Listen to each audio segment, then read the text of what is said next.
YouTube and welcome back to another video.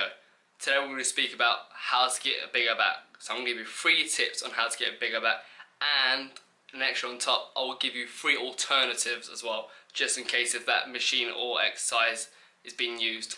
The first exercise we'll be going through is the pull downs, as you can see just right there. Right there. Okay, as you can see my arms are not shoulder width apart, they're just beyond shoulder width apart. The reason why is so I can engage more of my lats.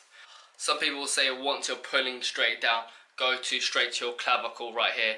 But I'd say is literally just go down when you feel the contraction. Once you feel that contraction, just go straight back up.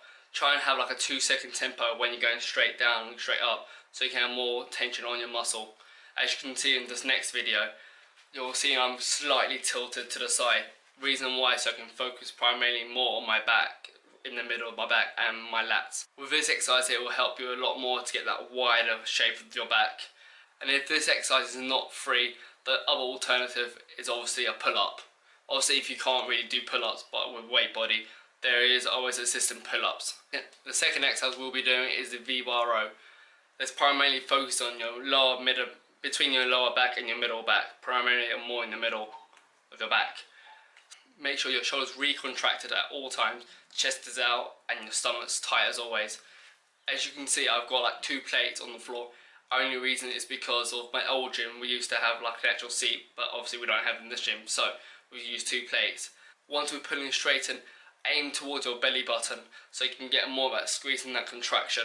Whereas if you pull it towards your chest, it will focus more on your rear delts and your rhomboids.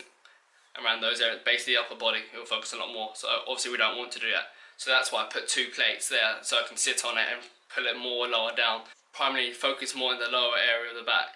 The other alternative for this exercise is the seated row. So now we focus on a pulling motion, pulling down motion. Now we're going to focus on one that's going horizontal. This one's called the cable flies. This exercise will focus on your rhomboids, your lats, your traps, and your rear delts. So basically your whole upper back, which is a plus. So what I've done is I've took 2 steps back so I'm not too close to the actual machine, so I can get more of that stretch when you're putting down.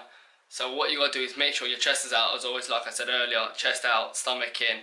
Make sure you're recontracting your shoulders. Get your right hand go to the left cable and get your left hand go to the right cable. Make sure once you're going up, pulling back down, squeezing out, got like a 2-second squeeze, going straight back up. Make sure you're getting that contraction. Sometimes you might hit your triceps. It's only because when you're fully extending your arm, it triggers your tricep. So not to worry, just in case if you are thinking it does trigger it. The other alternative for this exercise is a seated long bar row. So basically it's the exact same as the V-bar row, but instead you're using the long bar row. Instead of pulling towards your stomach, you'll be pulling it towards your sternum, as this will focus more on your upper chest rather than your lower body. Well, that was my 3 tips on how to get a bigger back. Hopefully that was helpful. Like always, like it as it helps me. Subscribe, and I'll see you next week.